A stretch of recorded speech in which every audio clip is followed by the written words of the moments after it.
Kaya tayo ngayon ikuan, medyo nakaka-problema. Walang hanap buhay. Ganito ang kalaban ng mga isda, ang masamang panahon.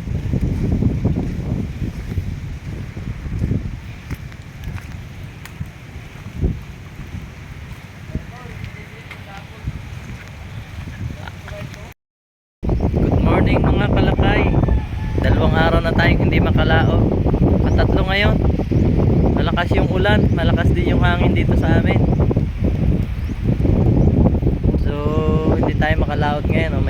Mayroon oh. May naglaot dyan sa tabi ng malakas yung hangin. Nakapundo yung mga motor ngayon dito. Yung malaki na yon, service naman yon. Ayan yung mga bangka oh. Nakabara ngayon mga bangka.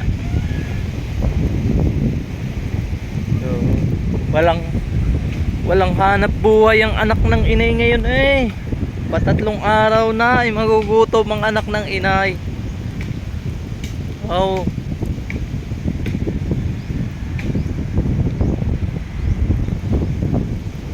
So, nakakalaot lang yung malalaking isis pandagat eh oh. Wala namang bagyo eh, bakit ganere? Ang hirap ng buhay eh, wala nang makain.